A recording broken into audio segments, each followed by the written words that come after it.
ভাই আমি তো 36 দিনে কোরআন এখানে নিচ্ছি, আমার এখানে আমি প্রতি 7 দিনে খতম করি। আমি আপনাদেরকে বলি উৎসাহের জন্য, আমি বুড়া মানুষ যদি পারি, আপনারা মিয়া জওয়ানরা পারবেন না কেন? আর কোরআন কোরআন পড়তে গেলে বুড়া জওয়ান হয়ে যায়, বার্ধক্য থাকে না। কোরআন তার সংরক্ষণকারীকে তার মতো তার জন্য কি লাগবে সেরকম বানাই নাই কোরআনে। সে আমাকে নিতে চাচ্ছে তার অন্তরে, তাহলে তার তো এখন বার্ধক্য আছে, এটাকে তারুণ্য দিতে হবে, কোরআন দিয়ে দেবে আপনাকে। আল্লাহ তাবারাকা ওয়া তাআলার দিকে সেই অন্তরটা ধাবিত করছি। তিনি যেই অন্তরের দিকেই কেবল নজর দেন, দেহের দিকে নজর দেন না, অন্তরে কি আছে সেইটা তিনি দেখেন। সেই অন্তর এবং অন্তরগুলোকে, তার দৃষ্টির জায়গাগুলোকে তার ঈমান, ভালোবাসা, গুণগান দিয়ে পরিপূর্ণ করে, একত্ববাদ দিয়ে সাজিয়ে, ঈমানের অলঙ্কারে অলঙ্কৃত করে তার দিকে মোতাওয়াজ্জা করছি। ওয়াজ্জাহতু ওয়াজহিয়া লিল্লাযী ফাতারাস সামাওয়াতি ওয়াল আরদ হানিফাও ওয়া মা আনা মিনাল মুশরিকিন। সকলেই রব্বুল আলামিনের সবচেয়ে যে প্রিয় জিনিসটি,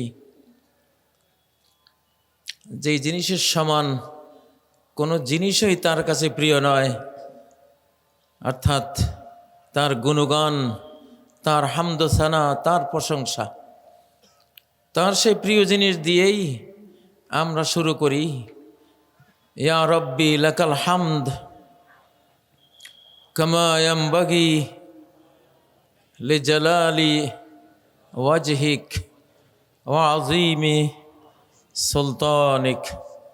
সুবহানাল্লাহি ওয়া বিহামদিহি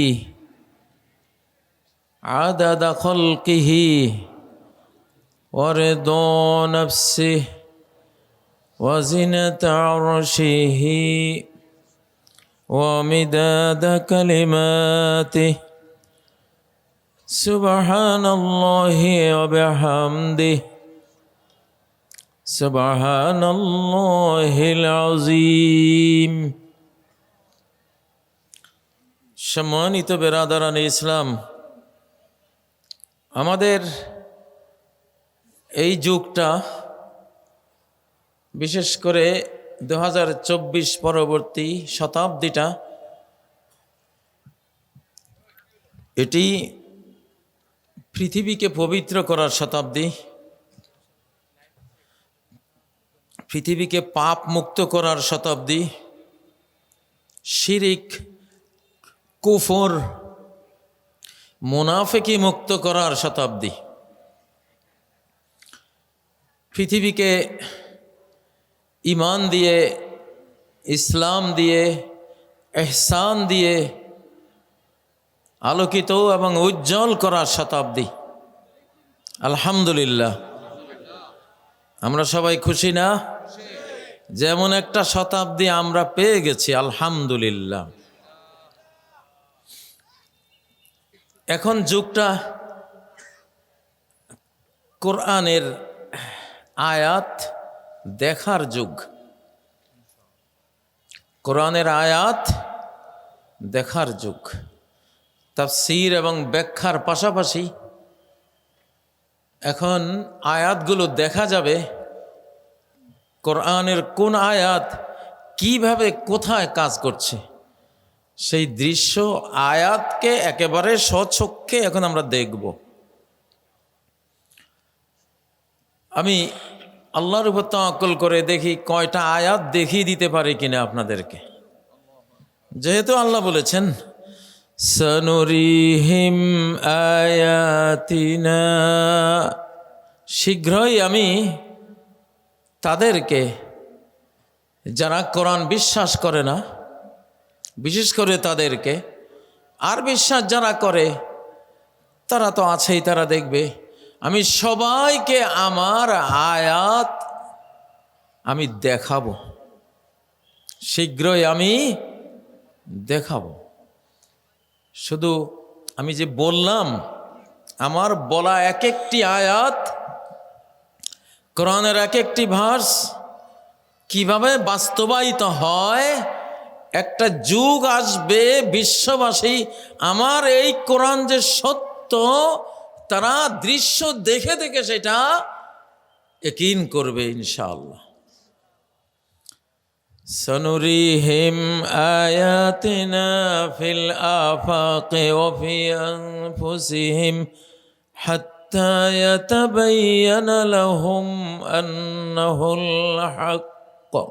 তারা দেখে দেখে ক্লিয়ার বুঝবে, ইয়াতাবায়ান ক্লিয়ার হয়ে যাবে তাদের সামনে, আন্নাহুল হক যে এই কোরআন একটা তার বাস্তবতা আছে। সে শুধু থিওরি না, শুধু বক্তব্য না, আল হক বাস্তবে প্রতিষ্ঠিত হওয়া, এস্টাবলিশড হওয়া, বাস্তবে ঘটে যাওয়ার মতো এক একটি কথা, এক একটি ওয়ার্ড, এক একটি অক্ষর আল্লাহর কোরআনে আল্লাহ বলেছেন।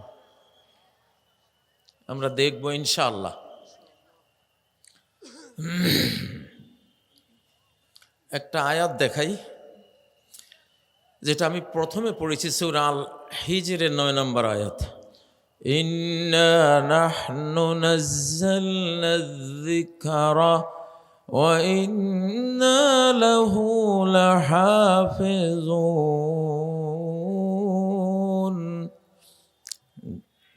ইন্না নিশ্চয়ই, নিশ্চয়তা দিচ্ছি, কোনো ডাউট নাই, কোনো সন্দেহ করার কোনো অবকাশ নাই, নিশ্চিত কথা, ডাউটহীন, সন্দেহহীন, সন্দেহ মুক্ত কথা বলছে। নাজ্জালনা, আমি একটু একটু করে কোরআন নাজিল করেছি, একসাথে নাজিল করিনি। মুহাম্মদ সাল্লাল্লাহু আলাইহি সাল্লামের অন্তরে একটু একটু করে আমি নাজিল করেছি। কোরআন নাজিল হয়েছে কিভাবে? লিখিত কোরআন আসে নাই, এটা হার্ড কপি আসে নাই, সফট কপি এসেছে কোরআন। একমাত্র কোরআন যেটা সফট কপি নাজিল হয়েছে, হার্ড কপি না। তাওরাত, জাবুর, ইনজিল, আসমানি সব কিতাব হার্ড কপি আসছে। তাওরাত একদম পাথরের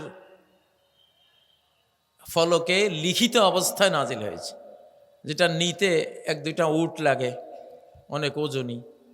জাবুরও সেরকম, ইনজিলও সেরকম, সহিফা ইব্রাহিম, সহিফা মূসা সব ওই রকম।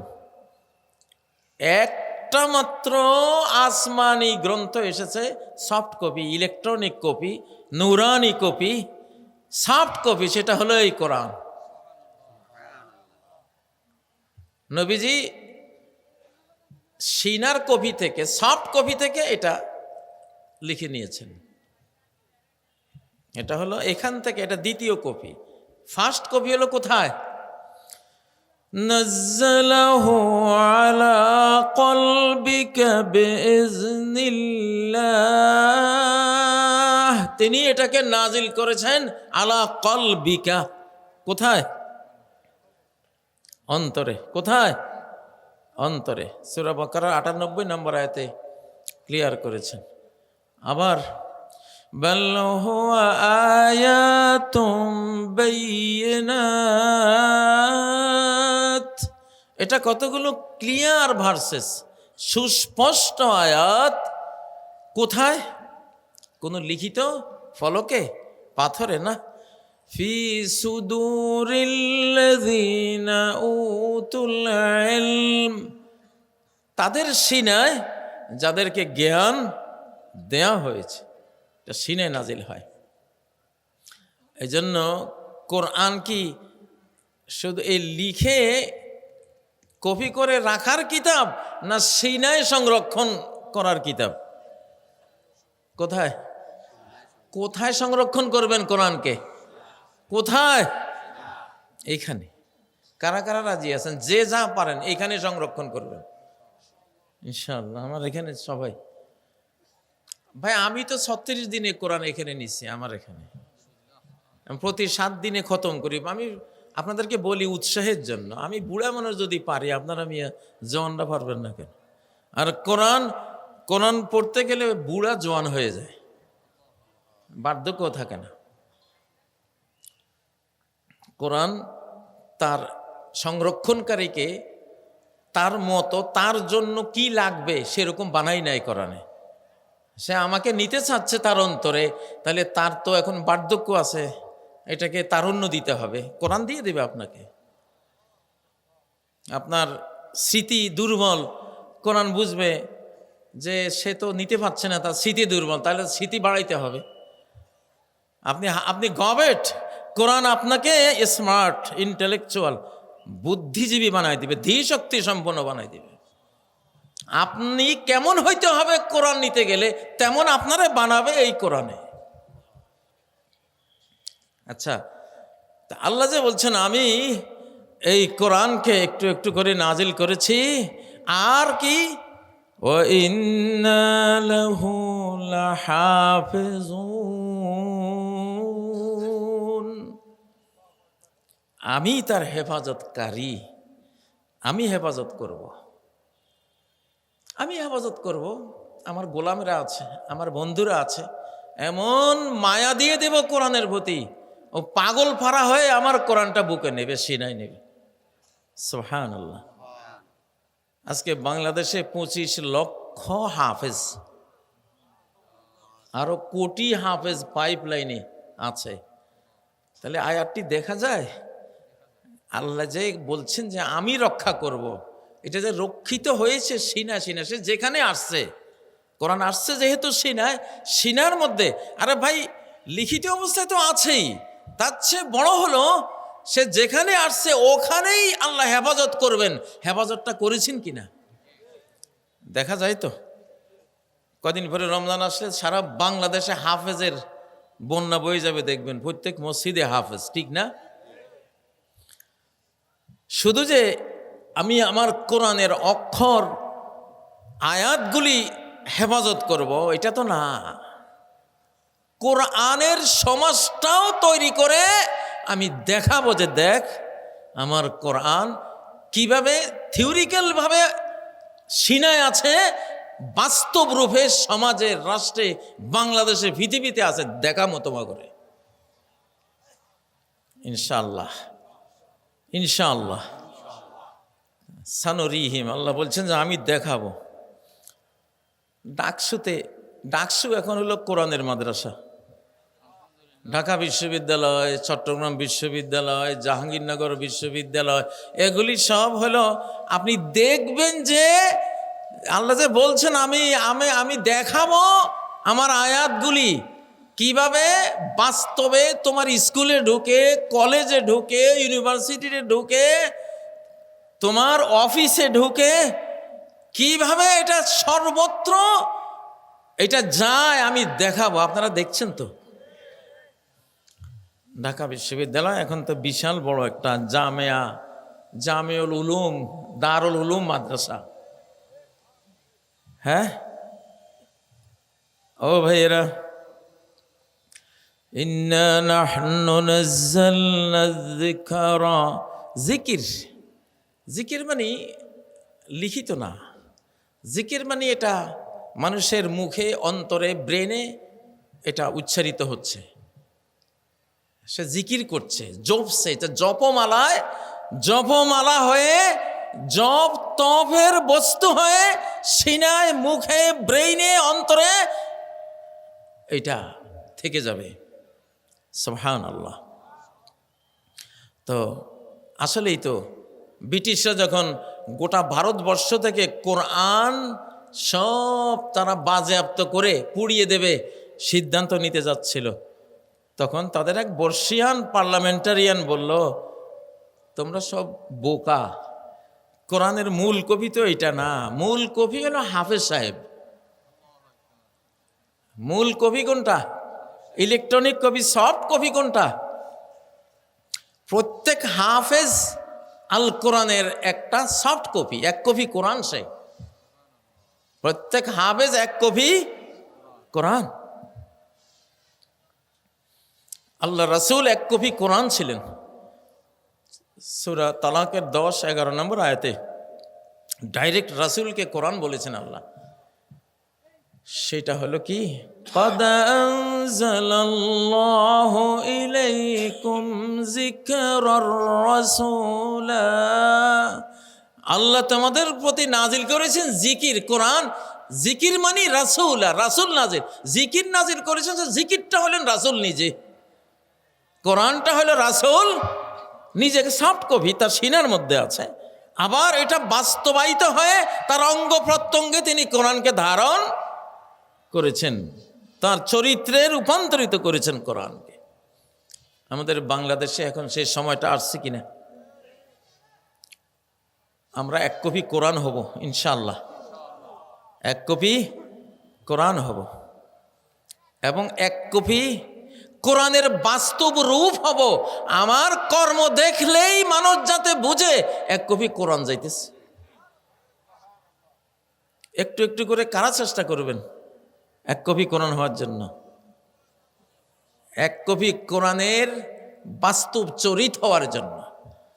প্রত্যেক সাহাবী এক কপি কোরআন ছিলেন, তার কর্মেও, তার জ্ঞানেও যেমন এক কপি কোরআন ছিলেন, কর্মেও কি ছিলেন? এক কপি কোরআন। বাংলাদেশের জনগণ যদি এক কপি করে কোরআন হয়ে যায়, বাংলাদেশের জনগণের অধিকাংশ মানুষ যদি হাফেজ হয়ে যায়, যে যা পারে হাফেজ হয়ে যায়, তাহলে তাদের সরকার যিনি আসবেন বিরাট মাপের হাফেজ একজন আসবে, বিরাট মাপের কোরআনের বিশেষজ্ঞ একজন আসবে, লাইক আবু বকর, লাইক ওমর ফারুক। কারণ ওই সমাজে সব ছিল কোরআনওয়ালা, এই জন্য তাদের মধ্যে কে সর্বশ্রেষ্ঠ কোরআনওয়ালা তারে আল্লাহ রাষ্ট্রপ্রধান বানাই দিছেন। ঠিক না বেঠিক? আগামী বাংলাদেশে আমরা তো দাবি করি যে আল্লাহ তুমি কোরআনের পার্লামেন্ট আমাদেরকে দাও, তো সেটার ওয়ে হলো এইটা যে আপনি আগে কোরআনের কপি হন। আপনি এই দেশের 51% মুসলিম যদি যে যা পারে কোরআন বুকে ধারণ করে, আগামী সংসদে যারা আসবে সব কোরআনওয়ালা আসবে ইনশাআল্লাহ। ও ভাইয়েরা, তাইলে আমরা দেখতে পাচ্ছি আল্লাহর আয়াতগুলি কিভাবে বাস্তবায়ন হচ্ছে। রিপিট করি একটা বক্তব্য, দুই একটা মাহফিলে বলেছি। দেখুন সূরা আন-নাসরের মধ্যে আল্লাহ কি বললেন, ইজা জাআ নাসরুল্লাহি ওয়াল ফাতহ, যখন আসবে আল্লাহর সাহায্য। কার সাহায্য? সাহায্য কার? তাহলে বোঝা গেল সাহায্য যেই দিক থেকে আসুক সেটা আল্লাহ পাঠাইছে। কে পাঠাইছে? সাহায্য কার? নাকি আমেরিকার, নাকি ভারতের? এই তো আপনি কার সাহায্যে বিজয়ী হবেন, এইখানেই তো আগের বুঝটা আপনার লাগবে যে আমার সাহায্য করতে পারে কে। কে করতে পারেন? একমাত্র। এটা আরো আয়াতে ক্লিয়ার করেছেন, ওয়ামান নাসরু ইল্লা মিন ইনদিল্লাহ, সাহায্য আল্লাহ ছাড়া আর কারো কাছ থেকে আসতে পারে না। ঠিক না ঠিক? বাংলাদেশের জনগণের বোঝা উচিত, নেতাদেরও বোঝা উচিত যে আমি সাহায্যের জন্য কার কাছে হাত পাতব, মনটা পাতব। সাহায্যের জন্য যদি কেউ আল্লাহ ছাড়া কারো কাছে মন পেতে দেয়, তো শিরকে আকবার করলো। কি হলো? শিরকে আকবার। ওয়াইজাস্তাআনতা ফাস্তাইন বিল্লাহ, তুমি যদি সাহায্য চাও একমাত্র কার কাছে চাইবা? আল্লাহর কাছে চাইবা। কার কাছে? আল্লাহর কাছে চাইবা। তাইলে ইজা জাআ নাসরুল্লাহি, যখন আসবে আল্লাহর সাহায্য, ওয়াল ফাতহু এবং বিজয়, এই দুইটা যখন আসবে তখন একটা ফল দেখবা, অবশ্যম্ভাবী একটা ফলাফল দেখবা, সুফল দেখবা। আল্লাহর সাহায্য এসে গেছে, তুমি বিজয় পেয়ে গেছো। এইটা যদি ঘটে পৃথিবীর কোনো ভূখণ্ডে, হোক বাংলাদেশ, হোক অন্য কোনো দেশ, মুমিনরা, মুসলিমরা যদি আল্লাহর সাহায্য আর বিজয় কোনো ভূখণ্ডে পেয়ে যায়, তার পরবর্তী দৃশ্য আল্লাহ দেখাচ্ছেন। পরবর্তী দৃশ্য কি হবে? ওয়ারাআইতান নাসা ইয়াদখুলুনা ফি দীনিল্লাহি আফওয়াজা। তুমি দেখবা পরবর্তী দৃশ্য, ওয়ারাআইতা, তুমি দেখবা আর নাসা, সর্বস্তরের মানুষকে, জনগণকে, সারা পৃথিবীর মানব জাতিকে তুমি দেখবা, ইয়াদখুলুনা, তারা প্রবেশ করছে, ফি দীনিল্লাহি, আল্লাহর দ্বীনের মধ্যে, আফওয়াজা, দলে দলে। 24-এর 5ই আগস্ট আমরা সাহায্য পেয়েছিলাম কিনা? কার কার সন্দেহ আছে? সন্দেহ আছে কারো? নিশ্চিত কার সাহায্য? আল্লাহর সাহায্য আমরা পেয়েছি। নাহলে ছোট ছোট বাচ্চা কাচ্চা, কিশোর, যেসব পোলাফান, এদের দাবি ছিল না সরকার পতনের, আন্দোলন ছিলই না সরকার পতনের, ঠিক নয় কি? আল্লাহ এমনভাবে আন্দোলনটাকে ড্রাইভ করলেন, ড্রাইভ করে এমন পয়েন্টে নিলেন, ওনার পরিকল্পনায় পতন হয়ে গেছে। হয়ে গেছে কিনা? তাহলে 24-এর 5ই আগস্ট একটা বিজয় যেহেতু পেয়েছি, সাহায্য যেহেতু পেয়েছি, আগামী বাংলাদেশের দৃশ্য কি হবে? সূরা নাসর থেকে নেন। আগামী বাংলাদেশের দৃশ্য কি হবে? ওয়ারাআইতান নাসা, মানুষদেরকে দেখবা, ইয়াদখুলুনা ফি দীনিল্লাহি, আল্লাহর দ্বীনে তারা প্রবেশ করবে দলে দলে। ঢাকা বিশ্ববিদ্যালয় দেখেছেন তো? দেখেছেন না? যেই কিশোর, শিশু, ছাত্র, তরুণরা সেই জয়টা এনেছে, সেই তরুণ সমাজের মধ্যে কিভাবে যারা আল্লাহর কথা বলে, দ্বীনের কথা বলে, ইসলামের কথা বলে, যারা বাংলাদেশের স্বাধীনতার কথা বলে, যারা বাংলাদেশের জাস্টিসের কথা বলে, যারা বাংলাদেশের উন্নয়নের জন্য জীবন কোরবান করে, এরাই তো দ্বীনুল্লাহর বাহ্যিক রূপ, বাস্তব রূপ। এদের মধ্যে ঢুকছে কি না সব পোলাফান, ছাত্রছাত্রী? তাহলে ইজা জাআ নাসরুল্লাহি ওয়াল ফাত, আল্লাহর সাহায্য আর বিজয় আসলে কোনো দেশে, সেই দেশের পরবর্তী অবস্থা হয় মানুষ, সর্বস্তরের মানুষ দলে দলে আল্লাহর দ্বীনে প্রবেশ করবে। আল্লাহর দ্বীনের ঝান্ডাবাহী যারা, তাদের মধ্যে প্রবেশ করবে ইনশাআল্লাহ, ইনশাআল্লাহ। সিনারি 4টা তো বড় বড় দেখেছেন, জাকসু, রাকসু, ডাকসু, ছাকসু। আমি তো সূরা নাসর দেখতে পাচ্ছি এখানে। কোন সূরা? ও ভাইরা, এই ওয়াজটা করার জন্য একটা দরকার ছিল।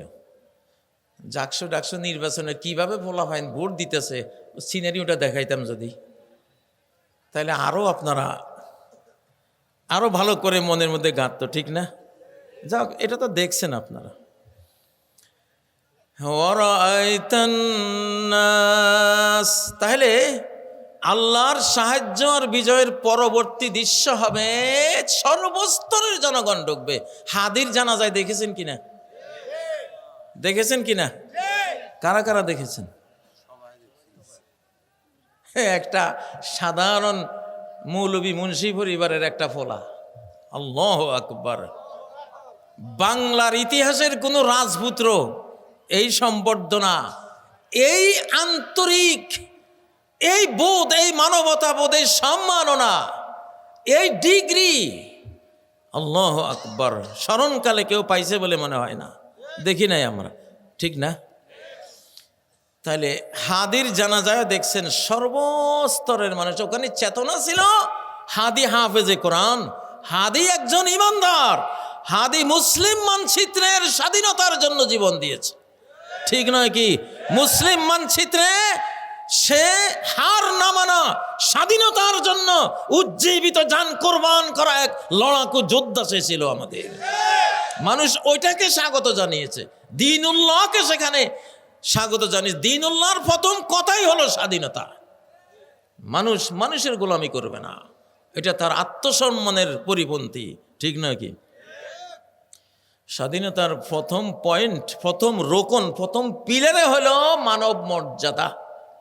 মানব ওয়ালাকাদ কাররামনা বানি আদম, সূরা বনী ইসরাঈল 72 নম্বর আয়াত, যে আমি আদম সন্তানদেরকে আমার বিশ্বে, মহাবিশ্বে সবচেয়ে বড় সম্মান আমি দিয়েছি, সম্মানও আমি দিয়েছি।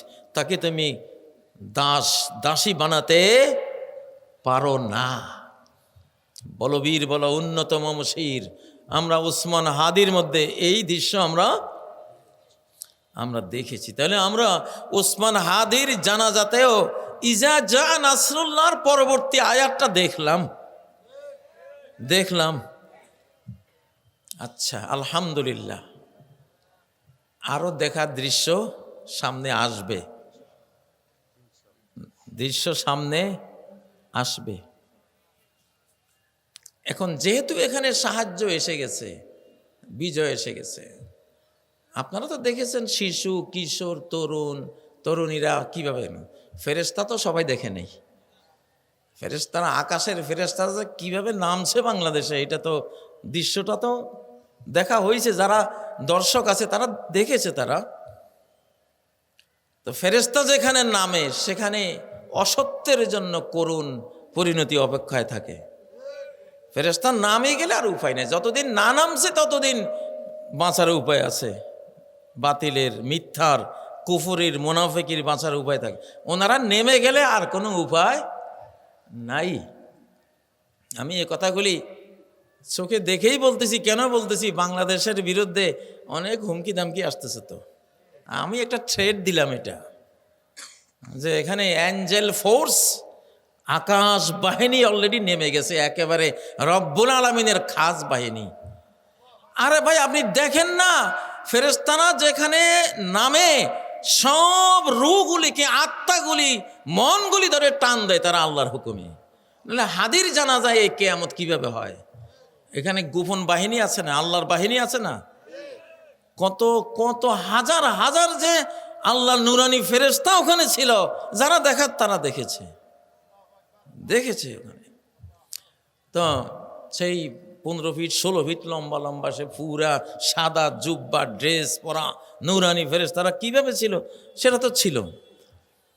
বাংলাদেশ এইটা সরাসরি রব্বুল আলামিনের সাহায্যপ্রাপ্ত, বিজয়প্রাপ্ত একটা দেশ এই যুগে, রানিং সিচুয়েশনে।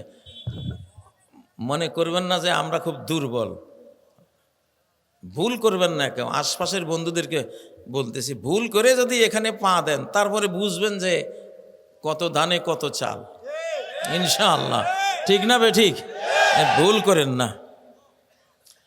وَرَأَيْتَ النَّاسَ يَدْخُلُونَ فِي دِينِ اللَّهِ أَفْوَاجًا।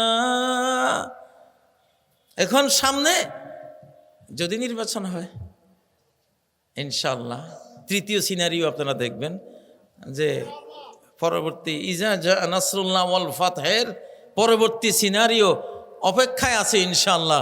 ফেব্রুয়ারিতে দেখবেন ইনশাআল্লাহ। কোনো ফকিন্নির পুত এটা ঠেকাইতে পারবে না। হয়তো ফকিন্নির পুত করলে হয়তো কেউ রাগ, আর আমি নিজেও তো ফকিন্নির পুত। আমরা সবাই কার ফকির? আল্লাহর ফকির। আমি ফকির, বাবাও ফকির, মাও তো কি ফকির। নি তো ফকিন্নির পুত, এটা তো হলো সম্মাননা। এটা কি? আকরামা মা তাকুনু আলাইহি আফকারা মা তাকুনু ইলাইহি। শাহানশাহ রব্বুল আলামিন, অভাবহীন, বেনিয়াজ। তুমি তার সামনে যত ফকির হবা, ফকিরি করবা, যত বড় কাঙ্গাল, ভিখারি, ভিক্ষুক হইবা, তত বড় অনারেবল, তত বড় সম্মানিত হইবা তুমি। ফকিরিটা সব জায়গায় নিন্দনীয়, খারাপ, ইল্লা ফি মাওদিন ওয়াহিদ, এক জায়গায় এটা সর্বোচ্চ সম্মাননা। সেটা কোন জায়গাটা? রব্বুল আলামিনের জায়গা, ঠিক না কথা?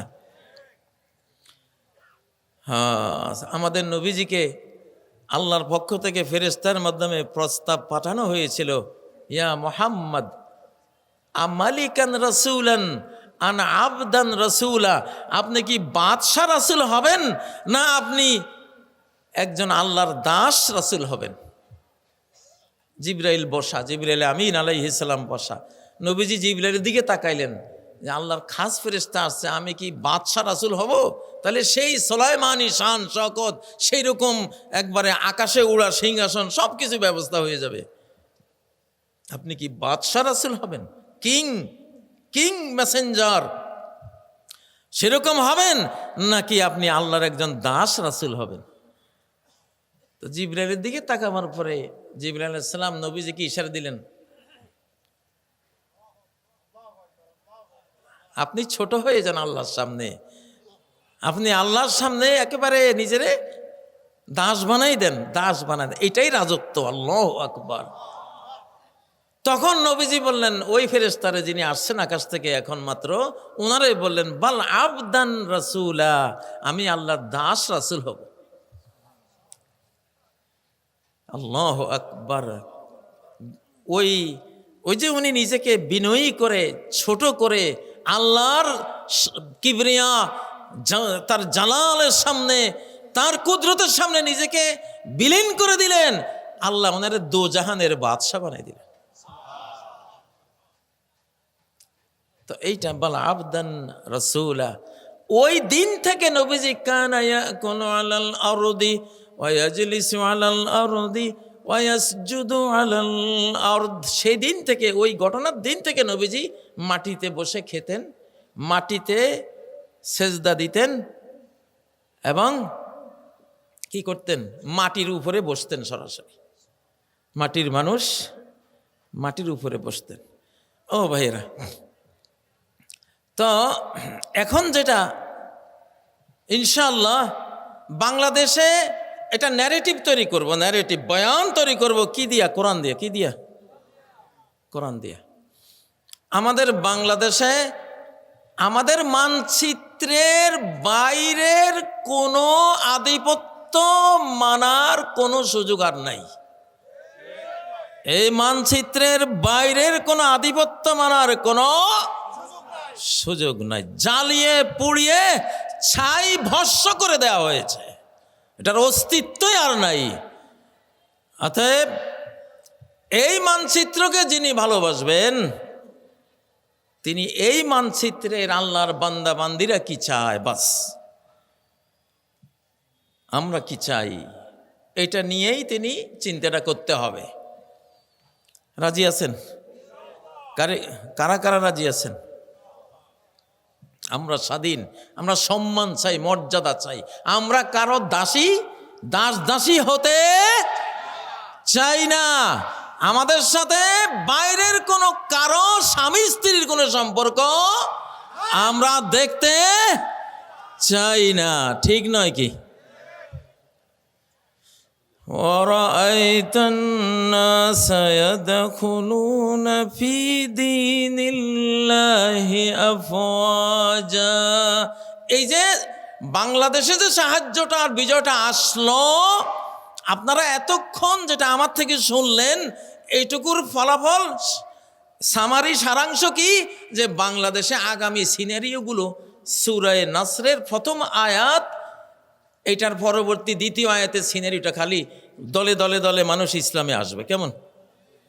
এনসিপির আমাদের বন্ধুরা, ফলাফাইনগুলি ইসলামী দলের সাথে গেছেনি, দেখছেন নি? কে কে দেখছেন?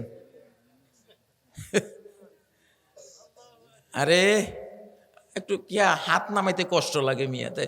যুদ্ধ না আপনারা আল্লাহর জন্য, এই বাংলাদেশের জন্য স্বাধীনতা যুদ্ধ করবেন না। আমার এখন একটা সংস্থা আমার আছে ব্যক্তিগত, এটার জন্য কোনো নিয়ম কানুন নেই। এটার নাম হলো সাবাস। সংস্থার নাম কি? সাবাস। সা মানে স্বাধীন, বা মানে বাংলাদেশ, দন্তস মানে সংঘ, স্বাধীন বাংলাদেশ সংঘ, সংক্ষেপে হলো সাবাস। আমরা হলাম সাবাস যোদ্ধা। এইবারে স্বাধীনতার যারা যুদ্ধ করবে তাদের নাম সাবাস যোদ্ধা, দুঃসাহসী যোদ্ধা, ঠিক নয় কি? লাইক ওসমান হাদি, ঠিক না? লাইক আবু সাইদ, ইনশাআল্লাহ। আমরা, আপনি কইবেন আমি জঙ্গি, আমি মৌলবাদী, না তো। আমি তো ধর্ম নিয়ে রাজনীতি করি না, আমি স্বাধীনতার রাজনীতি করি না। আমি কিসের রাজনীতি করি? আমি স্বাধীনতার যোদ্ধা। ধর্ম যার যার ধর্ম তার সাথে থাকবে। আমি মুসলিম হলে আমি 100% ইসলাম আমি মানবই, ঠিক না? আপনি হিন্দু হলে আপনি 100% হিন্দুত্ব, আপনি হিন্দু ধর্ম মানেন। খ্রিস্টান হলে 100% আপনি খ্রিস্টান ধর্ম মানেন। এটা যার যার কাছে আছে। বাট রাজনীতিটা হলো দুনিয়ার জিনিস।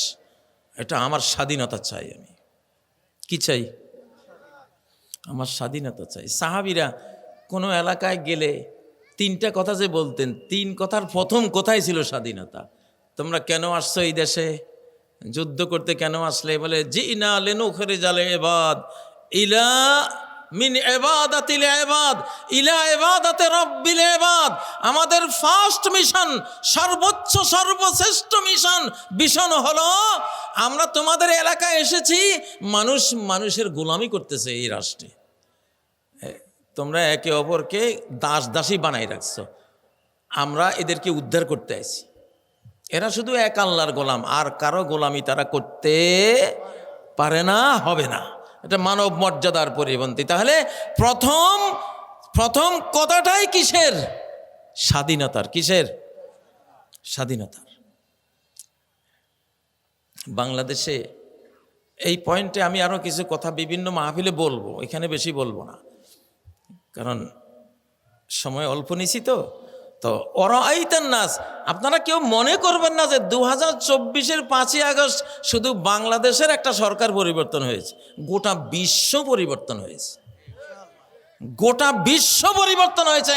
আপনারা দেখতে থাকবেন ইনশাআল্লাহ। কোন মুসলিম দেশে এই যে এখন ভোটার হয়েছে প্রায় 40-45% সব তরুণ, আমাদের যুবক। কোনো মুসলিম দেশে এত তরুণ নাই। আর যেই কোনো পুরনো বিল্ডিং ভাঙতে হলে বুড়া লাগে না, তরুণ লাগে, তরুণ যুবকদের লাগে। তা আল্লাহ তাআলা এই দেশে সেই যুবক শক্তি রেখেছেন, আলহামদুলিল্লাহ। এই জন্য আল্লাহর মনোনয়ন পড়ছে বাংলাদেশের উপরে যে আমি আমার বান্দাদেরকে মুক্তি দেব, স্বাধীনতা দেব। তারা যাকে মনে চায় স্বাধীনভাবে ইবাদত করবে, ঠিক নয় কি? কোনো প্রেশার কেউ দিতে পারবে না। তো ইসলাম মানে তো স্বাধীনতা, স্বাধীনতা মানে ইসলাম। এখন 2024-এর 5ই আগস্ট গোটা বিশ্ব পরিবর্তনের বিসমিল্লাহ হয়েছে, স্টার্ট হয়েছে, সূচনা হয়েছে ইনশাআল্লাহ। নারায়ে তাকবীর, নারায়ে তাকবীর। সেটা কি দেখতে চান? ওরাইতান নাস ইয়াদখুলুন। আপনি সিরিয়ায় কি ছিল? বাংলাদেশ 24-এর 5ই আগস্টের পরে সিরিয়া মুক্ত হয়েছে। সিরিয়ার জনগোষ্ঠী দলে দলে জোলানির নেতৃত্বে তারা একটা মুসলিম ইসলামিক ভাবধারায় উজ্জীবিত দলের সাথে অ্যাড হয়ে গেছে। হয়েছে কিনা? এইটা এই বাংলাদেশে বিজয়ের পরে আসছে, আগে আসে নাই, আগে আসে নাই, বিজয়ের পরে আসছে। তো সিরিয়া, ফিলিস্তিন, গাজা হলো সারা ওয়ার্ল্ড শাসনের রাজধানী। আগামী ইমাম মাহদির রাজধানী হবে এই গাজায়, এই ফিলিস্তিনে। হযরত ঈসা আলাইহিস সালামের রাজধানী হবে এই গাজা, ফিলিস্তিনে। এবং দাজ্জালও রাজধানী বানাবার চেষ্টা করবে ওই গাজা, ফিলিস্তিনে। এই জন্য ফিলিস্তিনে, গাজায়, সিরিয়া, সারা পৃথিবীর দাজ্জাল বাহিনী আর আল্লাহর ফেরেশতা মুমিন বাহিনী সব ওইখানে। এখন বাংলাদেশের বিজয়ের পরে ওয়ারাআইতান নাস, এটা বাংলাদেশে যেমন ঘটেছে, ঠিক কিছুদিন পরে বিশ্ব শাসনের যে মূল রাজধানী সিরিয়া, ফিলিস্তিন, জর্ডান মানে শাম আর কি, শাম দেশ, সেখানে ঘটেছে কিনা? সেখানে ঘটেছে ইনশাআল্লাহ। এবং এর পাশে পাশে ঘটে গেছে ইরানে। অরাইতান নাসা ইয়াদখুলুন, আপনি এই যে বুড়া খমিনির কি ক্ষমতা, আমেরিকাও হয়রান, রাশিয়া হয়রান, ওরে সর্বনাশ, কি পাওয়ার, কি মারা মারল ইসরায়েলের উপরে, ঠিক না বে ঠিক? হ্যাঁ, আল আনা হামি আল ওয়াতিস, এইটা দেখে অরাইতান নাস কিভাবে হয়েছে, সারা পৃথিবী গাজার পক্ষে, সারা পৃথিবী ইরানের পক্ষে, সারা পৃথিবীর তরুণ, আমেরিকার তরুণ, ইউরোপের তরুণ গাজা শিশুদের পক্ষ নিছে কিনা। অরাইতান নাস ইয়াদখুলুন, আপনারা অনেকে, আমি বুঝতে পারতেছি আপনারা অনেকে ভাবতেছেন যে হুজুর এই ছোট আমরা বাংলাদেশ গরিব দেশ, এইটার কি এত বড় সম্মান যে এইটার পরিবর্তনের সূত্র ধরে বিশ্ব পরিবর্তন হবে। হ্যাঁ হ্যাঁ, এইটাই তো আমি জানি আপনারা অনেকে ভাবতেছেন। সেই ভাবনাটার একটা জবাব দিই সূরা কাসাসের 5 নম্বর আয়াত, ওয়ানুরিদু আন নামুন্না আলাল্লাযীনা ইসতুদঈফু ফিল আরদ, আমার একটা পরিকল্পনা কাজ করে বিশ্বব্যাপী, আমার যে ইমানদার বান্দাদেরকে দাবিয়ে রাখা হবে, হীনবল করে রাখা হবে, চাপিয়ে রাখা হবে, স্বাধীনতা হরণ করা হবে, তাদের সম্পদ হরণ করে তাদেরকে বুখানাঙ্গা বানিয়ে দেওয়া হবে, এরকম যেখানে হবে আমার একটা কাউন্টার পরিকল্পনা সেখানে কার্যকর হয়ে যাবে। আমি ওই হীনবলকে সবলদের উপরে আমি সবল করে তুলব। আল্লাহু আকবার। 350 বছর আমরা এই জাঁতাকলে পিষ্ট, সেই ইংরেজের 200 বছর, ঠিক না? পাকিস্তানের 24 বছর, 71 টু 2024 কত বছর? 54 বছর আমরা জাঁতাকলে। আল্লাহ আমাগরে তুলছে, হ্যাঁ আমাগরে তুলছে। এই তোলার পরে সিরিয়া উঠছে, এবং এই উঠার পরে এমন একটা পয়েন্টে অরাইতান নাস হয়েছে, সূরা নাসের 2 নম্বর আয়াত বাস্তবায়ন, যেটা নিউ ইয়র্ক শহরে জাহরান মামদানি মুসলিম মেয়র, বিগত 5টা মেয়র মিলে যা পাইছে একাশে এসে বেশি ভোট পাইছে। প্রেসিডেন্ট ট্রাম্পের একজন তারা জিজ্ঞাসা করছে, আপনি কি ট্রাম্পকে ফ্যাসিস্ট মনে করেন? উনি তো ফ্যাসিস্ট। ও মিয়া, আর কি বিজয় চান? অরাইতান নাস ইয়াদখুলুনা, দেখা যায়নি? সানুরিহিম আয়াতিনা, আমার আয়াত ওই যে ব্যাখ্যা তাফসীর করতে করতে করতে আমি ওখানেই থেমে থাকবো না, একবারে দেখাই দেব তোমাকে। জাহরান মামদার আজকে পত্রিকায় দেখলাম, আমেরিকার কি গেবার্ট না, ওই যে বড় একজন দায়িত্বশীল যে গোয়েন্দাদের প্রধান, তুলসী গেবার্ট বললেন আজকের পত্রিকা দেখেন যে আমি দেখছি ইসলাম আমেরিকাকে খেয়ে ফেলতেছে। ওরে ফকিন্নির ভূতেরা, পারলে ঠেকাইস, এটা শাহানশার ইসলাম, ঠিক না? সব রাজাদের মহারাজ যিনি, তার ইসলাম, পারলে ঠেকা, খাইয়ে ফেলাইব সব ইনশাআল্লাহ। ওয়ারাআইতান নাস ইয়াদখুলুনা ফি দীনিল্লাহি আফওয়াজা। বাংলাদেশে যে খ্রিস্টান আসতেছে, আমি ভিতরে ভিতরে একটু খুশি।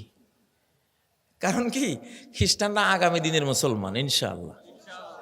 ট্রাম্প আসে আসুক, তুলসী গেবার্ট আসুক, আরো ইউরোপিয়ানরা আসুক, এখন আর চিন্তা নাই, এখন আর টাইম নাই। Time short, signal down, line clear, train on line. এখন যারাই আসবে আয়সা উল্টা মুসলমান হয়ে যাবে ইনশাআল্লাহ। ইসলামের সত্যটা বুঝে ফেলবে, বুঝে বলবে না এই দিনটা আমার দরকার।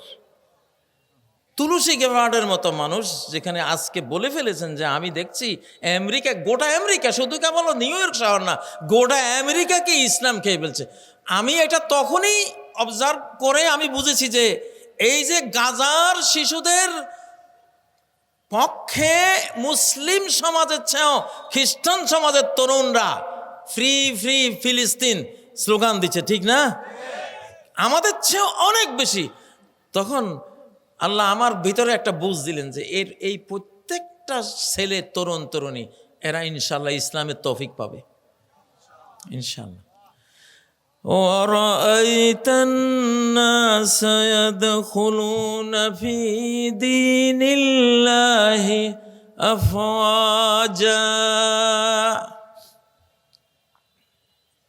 আজকে আমি একটা বক্তৃতা শুনেছি, সেই বক্তৃতা আদ্যপান্ত আল্লাহ তাআলার কথা আসছে, রব্বুল আলামিনের কথা আসছে, আল্লাহর কাছে প্রার্থনার কথা আসছে এবং নবীজির কথা আসছে।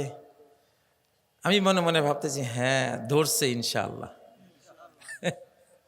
আরে বাবারে, আমরা চাই তো সবাই আসো না, আমরা তো দিন নিয়ে তো আমরা ব্যবসা করি না নাকি, যে তুমি আইলে আমার ব্যবসা কমে যাবে, তুমি আইলে আমার ব্যবসা আরো বাড়বে। কারণ এটা আমরা বলা কোয়া করতে করতে করতে এক সাইদ হিসাব তো জীবনে দিয়ে ফেলাইলো বলতে বলতে, ঠিক না? তা আজকে তোমাদের মুখে যে আল্লাহ আল্লাহ রসুলের কথা উঠে আসছে, ওই মক্তবের ওস্তাদদের থেকে শুরু করে মাহফিলের এইসব জান কোরবান করা জীবনের ঝুঁকি নিয়ে যারা বক্তৃতা করে যায়, তাফসীর মাহফিল করে যায়, তাদের অবদান আছে না নেই?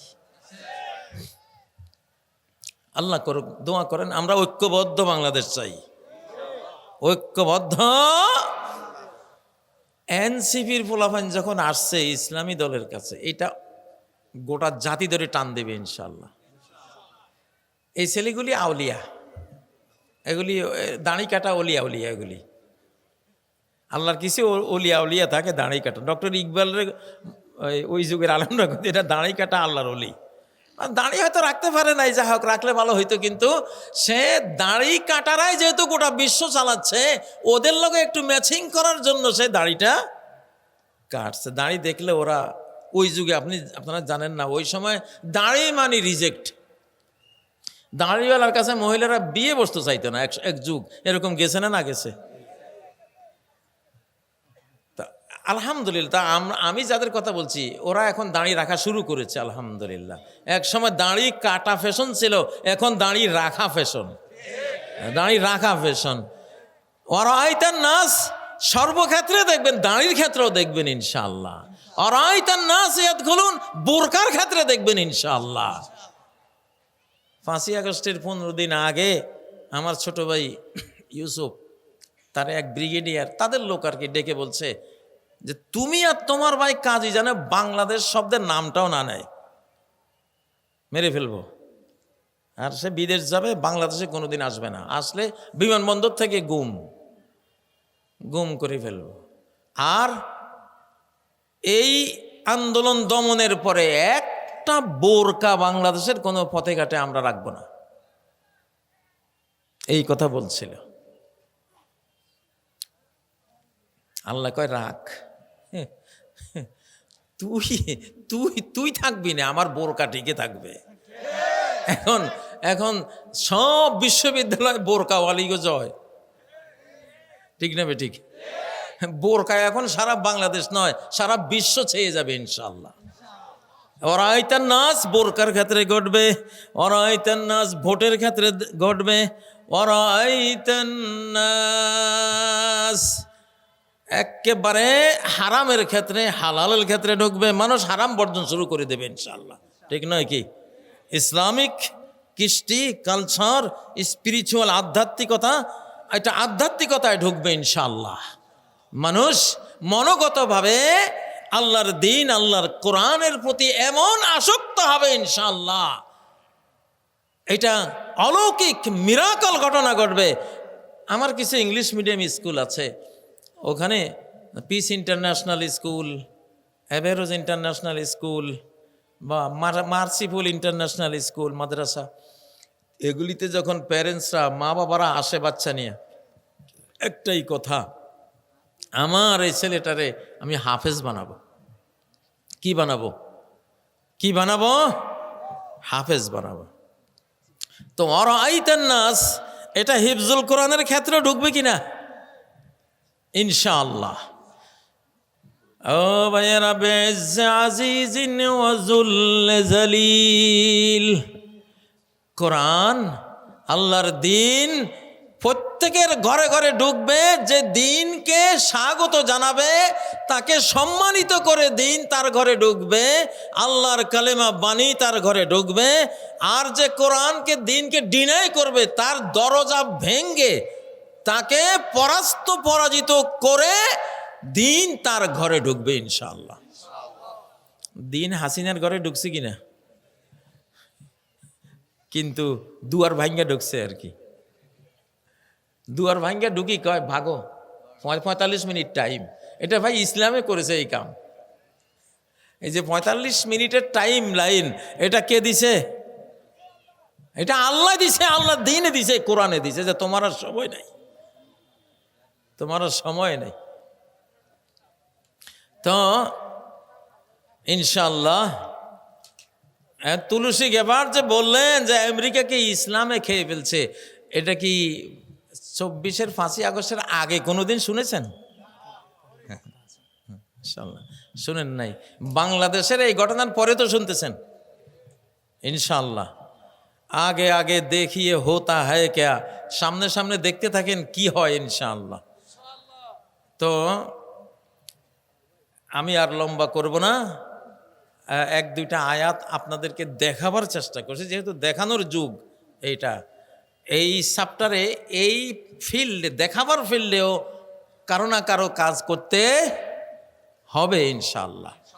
তো আল্লাহ তাআলা আমাদেরকে কোরআনের জন্য কবুল করুন, কোরআনের বিজয়ী দৃশ্যগুলি দেখার আমাদেরকে আল্লাহ তাআলা সুযোগ করে দেন, হায়াতে তাইয়্যিবা নসিব করুন। আল্লাহ তাআলা আধিপত্যবাদ মুক্ত, স্বাধীন, সার্বভৌম, জাস্টিস পূর্ণ, উন্নয়ন ভরা এবং পারলৌকিক অনুভূতি সম্পন্ন একটি বাংলাদেশ আমাদেরকে দান করুন, আমিন। বিহামদিক আশহাদু আল্লা ইলাহা ইল্লা আনতা আস্তাগফিরুকা ওয়া আতুবু ইলাইক। আসসালামু আলাইকুম ওয়া রাহমাতুল্লাহি ওয়া বারাকাতুহু।